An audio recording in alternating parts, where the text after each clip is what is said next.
À medida que nossa história avança, novas descobertas acabam reformulando nossa compreensão sobre o passado. E de vez em quando nós descobrimos que algumas histórias, consideradas lendas antigas, são mais verdadeiras do que poderíamos imaginar. Vem com a gente mergulhar no passado e explorar algumas descobertas que deram vida a lendas incríveis. Número 10. Historiadores pré-históricos. Em 1994, o complexo da caverna de Chauvet foi descoberto no sul da França. Centenas de desenhos antigos cobrem as paredes internas da caverna, incluindo representações de leões, rinocerontes, veados e até mamutes. Mas um desenho em particular possui um significado ainda maior. Nesse desenho, um cervo aparece cercado por rajadas de luz, mas a análise camada a camada mostrou que essas luzes podem fazer parte de um desenho anterior. A imagem original que está por baixo é ainda mais poderosa. A cena lendária retratada teria sido vista geração após geração, antes de ser coberta com o cervo, provavelmente acompanhada de histórias épicas dos deuses responsáveis pela destruição. Mas essa lenda pré-histórica foi confirmada em 2016 como algo que realmente aconteceu. A datação por carbono descobriu que o desenho foi criado há cerca de 35 mil anos atrás. Segundo os geólogos, nessa época havia um vulcão ativo a apenas 32 quilômetros a noroeste da caverna de Chauvet. E em uma data notavelmente próxima à criação do desenho, o vulcão entrou em erupção, lançando torrentes de lava e cinzas no ar. Essa inegável sobreposição entre o desenho oculto e a erupção vulcânica nas proximidades levou os pesquisadores a acreditarem que a pintura quase certamente documenta uma erupção desse tipo. Isso significa que o esboço de Chauvet não é apenas uma das primeiras obras de arte da humanidade, é também uma das primeiras formas de registro da história. Número 9. A ira da pele. Na cultura tradicional havaiana, acredita-se que os vulcões sejam controlados por Pele, a deusa do fogo, dos raios, do vento, da dança e, é claro, dos vulcões. As lendas havaianas contam que Pele vivia na cratera do vulcão Kilauea e causa as erupções. Após as explosões de Pele, foi dito que evidências de sua presença podem ser encontradas em todas as áreas circundantes, na forma desse material, seu cabelo. Surpreendentemente, à medida que o entendimento dos geólogos sobre vulcões e o magma que eles contêm foi avançando, a lenda se tornou mais precisa do que poderíamos esperar. O cabelo de Pele é de fato encontrado frequentemente em rochas e árvores após erupções. Esse estranho material é formado pelo alongamento do vidro basáltico derretido da lava. À medida que o material vulcânico é lançado para fora, parte dele se solidifica nessa matéria semelhante a cabelos. Imagine tropeçar nessas coisas sem entender nada de ciência ou geologia. É totalmente compreensível que os antigos havaianos, ao verem essas coisas após as erupções, tenham pensado que fossem os cabelos do ser que controlava as chamas. Número 8. O tsunami que tudo vê. Mahabalipuram é uma cidade antiga localizada no sul da Índia. Entre os séculos 3 e 9, as peças centrais de Mahabalipuram foram seus 7 belos templos. Mas, segundo a lenda, a beleza de Mahabalipuram deixou Indra, a divindade da chuva e das tempestades, com inveja. Em sua inveja, Indra submergiu a cidade no fundo do mar, em uma grande tempestade. Por séculos, apenas um templo permaneceu acima da água, levando os historiadores a acreditarem que os outros eram puramente mitológicos, ou tinham se perdido para sempre no tempo.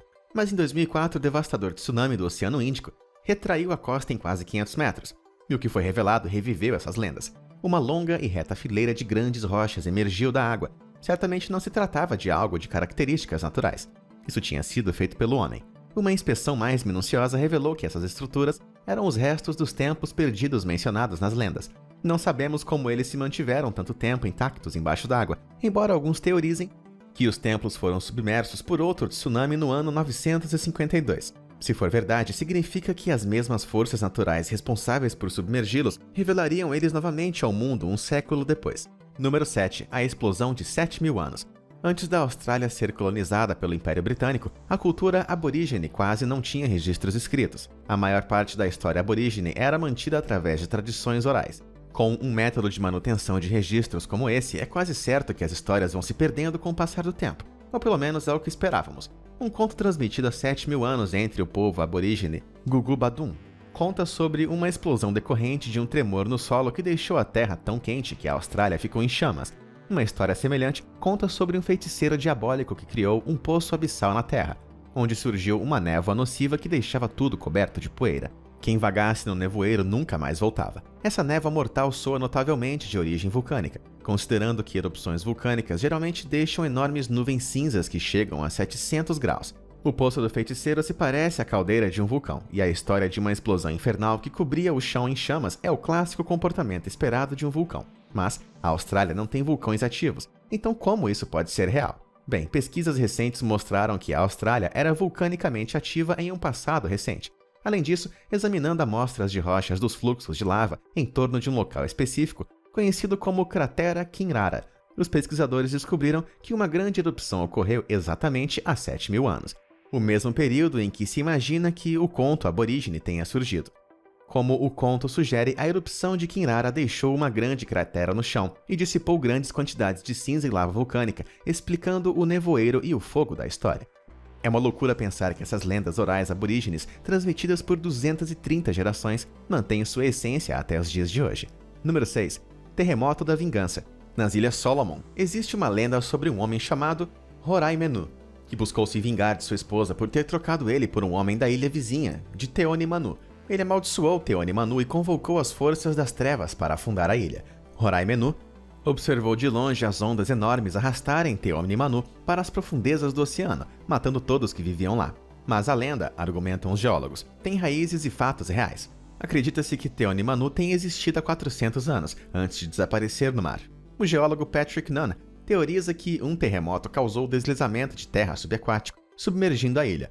A localização relatada de Teoni Manu fica notavelmente perto do fosso de Cape Johnson, com 5 km de profundidade, repleto de detritos geológicos que se assemelham fortemente às ilhas afundadas. Se a ilha realmente afundou em meio ao nada, é de se esperar que esse evento acabasse gerando lendas misteriosas.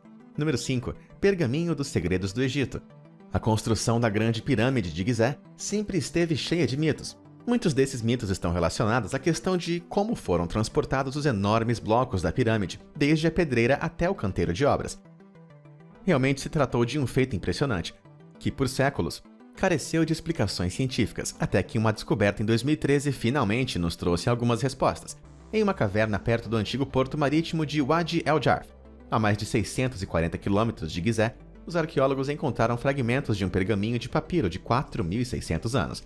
O pergaminho narra o diário de um trabalhador egípcio e descreve como os enormes blocos foram transportados para Gizé a partir da principal pedreira de calcário do Egito, em Tura. Os blocos de pedra eram transportados em barcos ao longo do Nilo e através de uma série de cursos de água artificiais que levavam os trabalhadores para perto de Gizé. Depois disso, afirmou o trabalhador antigo, os blocos eram enrolados ao longo de trilhos especiais feitos de madeira oleada. Desculpe-nos alienígenas do passado, mas o crédito vai ficar mesmo para a engenhosidade egípcia. Número 4. O Rei do Estacionamento. Quando pensamos na realeza britânica, devemos imaginar glamour e luxo, mas de todos os lugares, um estacionamento em Leicester, na Inglaterra, tornou-se o local de descanso final do rei Ricardo III. Ricardo foi morto na Batalha de Bosworth, em 1485, e seu corpo foi levado à igreja Greyfriars, em Leicester. Cerca de 50 anos depois, Henrique VIII ordenou a demolição de muitos mosteiros, incluindo Greyfriars, e consequentemente o corpo de Richard foi perdido. O lendário mistério do local de descanso final de Richard durou séculos, mas, no início dos anos 2000, um coletivo de historiadores percebeu que o local da igreja Greyfriars provavelmente estava enterrado por baixo de um estacionamento. Eles começaram a arrecadar fundos para escavar o local, e em agosto de 2012 descobriram o esqueleto de um jovem homem com ferimentos de batalha, que coincidiam com a morte do rei. Quando um dente de seus restos mortais foi encontrado para analisar e comparar com o DNA de um descendente vivo do rei, as teorias dos pesquisadores se mostraram corretas. O caso foi finalmente encerrado. E agora sabemos que o velho rei Ricardo foi o primeiro a chegar no estacionamento para pegar a melhor vaga. Número 3. O destino de Atlântida. Em 360 a.C., o filósofo grego antigo, Platão, compartilhou a história da ilha de Atlântida. Platão falava de uma sociedade quase perfeita, vivendo em uma cidade fechada. A cidade então foi atingida por violentos terremotos e inundações que eventualmente fizeram sua ilha desaparecer nas profundezas do mar. Muitos historiadores argumentam, porém, que Atlantis não passa de uma velha lenda de ficção. Outros acreditam que Atlântida seja uma alegoria para a ascensão e a queda de civilizações antigas verdadeiras, como os minoicos. Mas a semelhança entre o conto de Atlântida e os minoicos pode ir além de metáforas. Escavações na ilha grega de Santorini, na década de 1960, revelaram que, muito antes de suas cidades atuais serem construídas, assentamentos antigos da Idade do Bronze dos minoicos já haviam prosperado por lá. mas de acordo com pesquisas recentes, por volta de 1600 a.C., uma enorme erupção vulcânica destruiu a civilização de Santorini e devastou as terras vizinhas. Santorini, sendo construída na beira do vulcão de onde a erupção estourou, não teve nenhuma chance. Uma erupção dessa escala sem dúvida teria causado pedaços de terra desabando na região em volta do vulcão. Mas antes que isso acontecesse, a ilha poderia muito bem corresponder às descrições de Platão de uma cidade cercada. Embora ainda seja incerto se a Atlântida era real, a ascensão e a queda dos minoicos em Santorini se encaixa perfeitamente na descrição de Platão. Número 2. O verdadeiro flautista encantado. A história do flautista encantado de Hamelin é contada a crianças de todo o mundo, mas a história tem origens perturbadoras.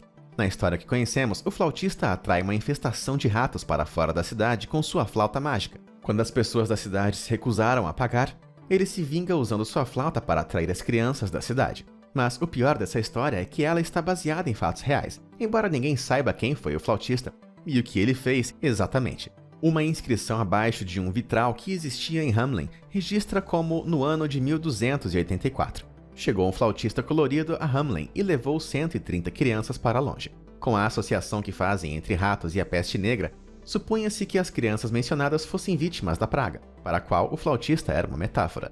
Mas, nas 2 últimas décadas, os historiadores teorizam que as crianças de Hamelin poderiam ter sido atraídas para fora da cidade como parte de uma sinistra prática medieval.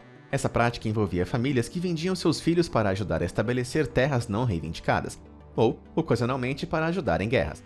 Mas a teoria mais estranha liga o flautista a um fenômeno verdadeiramente bizarro, que os historiadores chamam de mania de dança. Várias vezes ao longo do período medieval, grupos de pessoas foram tomados por uma vontade incontrolável de dançar. É sério, isso chegou num ponto tal que grupos de homens, mulheres e crianças iam de cidade em cidade, dançando literalmente até a morte. Hoje em dia, se imagina que essa forma de psicose em massa tenha sido causada pelas comunidades que, acidentalmente, consumissem um fungo psicoativo conhecido como ergot, o qual, ocasionalmente, infectava o trigo do pão. É bem possível que o conto do flautista refletia um desses episódios bizarros e horripilantes de loucura coletiva. A história poderia até ter sido inspirada por todas essas teorias ao mesmo tempo. Existem evidências suficientes para cada uma delas e existem poucas dúvidas de que as crianças de Hamelin tenham mesmo desaparecido. Seja qual for o motivo, é um mistério e tanto. Número 1. O navio do Barba Negra.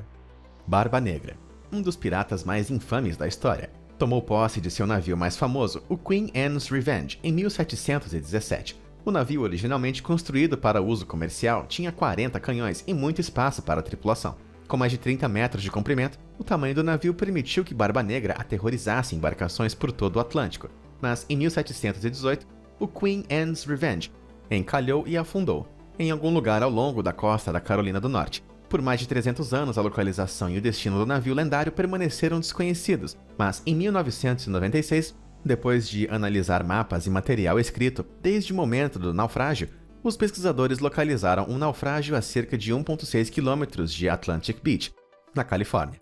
Mergulhadores descobriram uma enorme variedade de artefatos do início do século XVIII, incluindo 30 canhões e 2 grandes âncoras.